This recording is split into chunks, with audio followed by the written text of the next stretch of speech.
Assalamualaikum warahmatullahi wabarakatuh. Terima kasih telah menonton video ini. Saya Etri Suryani ingin sedikit menyampaikan tentang bagaimana sih pedoman pendaftaran Kartu Indonesia Pintar Kuliah pada tahun 2020. Oke, jadi karena kemarin banyak sekali request dari teman-teman, karena mungkin juga tahun ini ada sedikit perubahan dengan tahun-tahun lalu, yang pada awalnya namanya bidik misi, lalu tahun 2020 ini diubah menjadi KIP kuliah, seperti itu. Oke, jadi untuk awal ini ya, halaman 1 sampai halaman 7 ini merupakan penjelasan KIP kuliah itu apa sebenarnya. Masuk ke halaman 8, ini persyaratan penerima KIP kuliah. Nah, penerima KIP kuliah ini dibatasi teman-teman, jadi 3 tahun lulus dari SMA. Jadi tahun ini, lalu 2 tahun sebelumnya. Jadi maksimal 3 tahun teman-teman bisa daftar KIP ini. Selanjutnya, memiliki potensi akademik yang baik, tetapi memiliki keterbatasan ekonomi yang didukung oleh bukti yang sah. Nah, ini potensi akademik yang baik ini maksudnya kalau banyak yang mengatakan kalau nilainya dari semester 1 sampai semester 5 ya, SMK maupun SMA itu naik atau paling tidak konsisten gitu. Tapi ketika saya mencoba gitu ya, nilai saya juga fluktuatif ya, jadi naik turun gitu. Alhamdulillah saya juga bisa masuk gitu. Jadi teman-teman tidak usah takut, yang penting coba aja gitu. Gak usah takut nilainya gini sih, kok saya kayak gak pantas gitu daftar KIP tapi nilainya segini. Oh jangan kayak gitu. Selanjutnya yaitu lulus seleksi penerimaan mahasiswa baru dan diterima di PTN atau PTS pada prodi dengan akreditasi A atau B, serta dimungkinkan dengan pertimbangan tertentu pada prodi akreditasinya C. Nah ini yang teman-teman harus perhatikan ketika teman-teman milih sebuah prodi di perguruan tinggi entah negeri ataupun swasta, itu teman-teman harus lihat nih akreditasinya apa. Teman-teman kalau bisa cari yang akreditasinya A, minim B, minim lagi C. Nah, jadi kalau A dan B itu masih aman gitu buat daftar KIP. Tapi yang mengkhawatirkannya yang C, karena yang C ini dipertimbangkan lagi itu. Teman-teman ketika SMA atau SMK pasti ada yang beberapa mempunyai kartu Indonesia Pintar.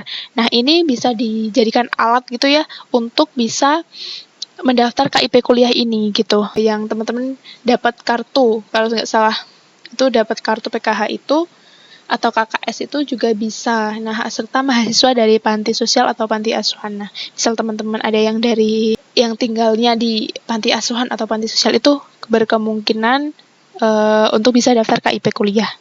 Selanjutnya, bagusnya KIP kuliah itu menurut aku di sini, karena tidak harus memiliki ketiga kartu tersebut, kartu KIP atau kartu PKH atau kartu KKS, teman-teman juga bisa daftar gitu. Tentunya dengan syarat-syarat ya. Ini dia, belum memiliki KIP atau orang tua atau wali belum memiliki KKS, maka dapat tetap mendaftar asalkan memenuhi persyaratan. Nah, ini. Pendapatan kotor gabungan orang tua atau wali sebesar 4 juta. Ini maksimal ya teman-teman. Atau pendapatan kotor gabungan orang tua dibagi jumlah anggota keluarga maksimal 750. Nah, ini sedikit saya jelaskan mengenai dibagi jumlah anggota keluarga ini kadang agak membingungkan ya teman-teman. Saya dulu ketika mendaftar juga bingung karena saya tidak memiliki 3 kartu yang ada di atas tadi. Maka saya juga mendaftar melalui data sosial ekonomi yang ada di keluarga gitu. Misal teman-teman hidup nih satu keluarga ada 5 orang. Nah, 5 orang itu ayah, ibu, teman-teman sendiri gitu. Terus ada kakek nenek. Nah, itu yang dihitung jumlah anggota keluarganya itu berarti tetap 5 itu gitu. Nggak cuma teman-teman yang dihitung. Nah, karena semuanya merupakan tanggungan. Selanjutnya yaitu bantuan biaya hidup sebesar Rp700.000 ini per bulan. Nah, karena teman-teman udah gratis semuanya dan juga dianggap kurang mampu, maka ada bantuan biaya hidup sebesar 700.000 per bulan. Nah, ini kalau tahun-tahun lalu itu dibayarkannya per bulan kalau nggak salah. Tapi kalau di tahun saya, di 2020 ini, bayarnya sekalian 1 semester karena mungkin pandemi ini. Nah, ini dia. Ada juga jangka waktu KIP kuliah. Jadi, selama berapa waktu sih kita mau dapat beasiswa ini? Nah, ini yang program reguler ya. Nah, ini sarjana maksimal 8 semester. Jadi, jika teman-teman ada yang ngulang, misal kuliahnya bukan 4 tahun tapi 4,5 tahun, maka yang 1 semester itu akan teman-teman bayar sendiri uang kuliahnya. Jadi, pokoknya maksimal harus 8 semester gitu. Kalau misal teman-teman bisa lebih cepat 3,5 tahun alias 7 semester itu tetap diselesaikan urusan uang KIP-nya itu ya di waktu itu. Jadi nggak bisa uang yang semester 8 nggak bisa diambil karena teman-teman udah nggak kuliah gitu. Jadi ini benar-benar biaya buat kuliah dan kehidupan kuliah teman-teman semuanya. Sama juga yang D4 kayak gitu, D3 maksimal 6 semester, yang D2 maksimal 4, dan D1 maksimal 2. Ini masih jarang ya sebenarnya, udah jarang sekarang D1 gitu. Iya, ini program dokter maksimal 4 semester, dokter gigi 4 semester juga, dokter hewan 4 semester juga, nurse maksimal 2 semester, apoteker 2 semester, guru 2 semester. Ini yang program profesi ya. Saya sebenarnya juga kurang paham sih program profesi itu yang kayak khusus gitu ya mungkin. Jadi emang agak pendek-pendek. Soalnya selain mahal yang biaya-biaya dokter kayak gitu, juga ketika udah lulus udah punya profesi gitu. Nah, selanjutnya ini dia pendaftaran KIP kuliah. Nah, tata cara pendaftarnya itu teman-teman sebelum masuk ke SNMPTN, SBMPTN, dan seterusnya atau seleksi mandiri gitu, teman-teman buat KIP dulu. Untuk itu, nah, teman-teman bisa dilakukan secara online melalui laman KIP kuliah, yaitu ini dia, kipkuliah.kemdikbud.go.id. Ini dia, ada juga, udah ada mobile-nya ya ternyata, baru tahu aku. Bisa diunduh juga di Play Store nih teman-teman. Pokoknya ini ya yang diingat-ingat linknya, kipkuliah.kemdikbud.go.id. Teman-teman nanti bisa cek, bisa daftar, bisa cek. Dan gini teman-teman harus bisa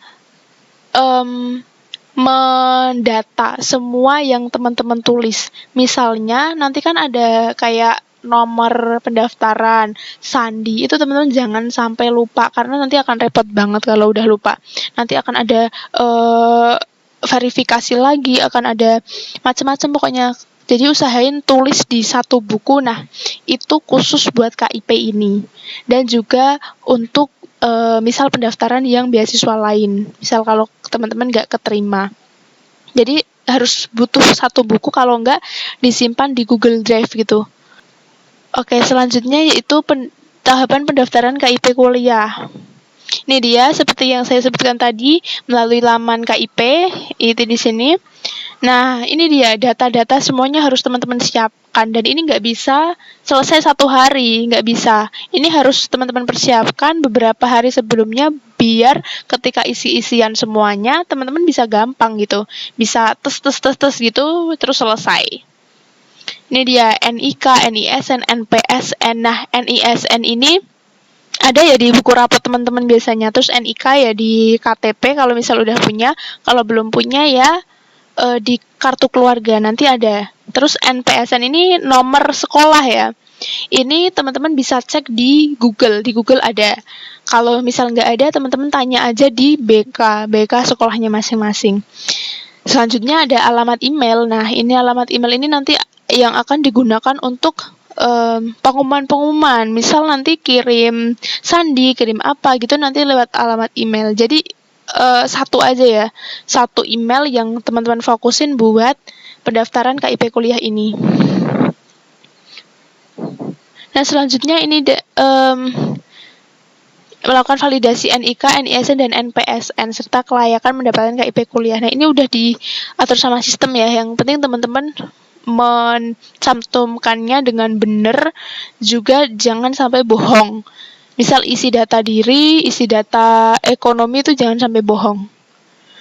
Nah, jika proses validasi selesai, sistem KIP selanjutnya adalah mengirimkan nomor pendaftaran dan kode akses ke alamat email. Nah, itu tadi pentingnya email. Bagi teman-teman, jangan sampai lupa alamat emailnya apa dan tetap masukin ke dalam HP. Jadi jangan di logout gitu, nanti bakalan repot sih. Nah, ini. Dan jika udah selesai, siswa menyelesaikan proses pendaftaran KIP kuliah dan memilih proses seleksi. Nah, ini teman-teman mau seleksi apa sih? Misal yang pertama ya, tentu aja SNMPTN. Nah, ketika teman-teman udah daftar SNMPTN, kalau nggak keterima itu, otomatis nanti teman-teman bisa klik yang SBMPTN jika waktu atau tenggat SNMPTN ini udah selesai. Teman-teman bisa langsung ke SBMPTN gitu. Terus siswa menyelesaikan proses pendaftaran di portal atau sistem informasi sesuai jalur seleksi. Nah, ini nanti udah pilih, nah ini udah fix. Terus nah, udah selesai semuanya. Terus bagi yang udah keterima, yang diterima di perguruan tinggi akan mendapatkan verifikasi lebih lanjut oleh perguruan tinggi. Nah, biasanya akan ada beberapa proses hampir akhir semester 1 gitu pencairannya uang. Nah, nanti akan ada proses, saya kurang paham sih, nanti bisa ditulis ya kalau teman-teman ada yang paham. Ada penetapan gitu, paling tinggi itu penetapan ya. Terus nanti ada pencalonan, sudah dicalonkan atau belum gitu. Nanti prosesnya itu tadi, pencalonan, terus penetapan, terus nanti kalau udah ditetapkan nanti akan ada SK atau surat keterangan dari perguruan tinggi yang menyebutkan bahwa teman-teman itu keterima sebagai penerima beasiswa KIP kuliah ini gitu. Ya, ini ya alur pendaftarannya. Seperti tadi ya, teman-teman bisa baca sendiri ya. Nanti aku sertain pedomannya. Sebenarnya selain itu juga teman-teman kalau cek di website ini nanti bakal ada keterangan apa sih yang dibutuhin, foto apa aja sih yang teman-teman harus kasih buat yang belum mempunyai KIP atau PKH dan sebagainya gitu.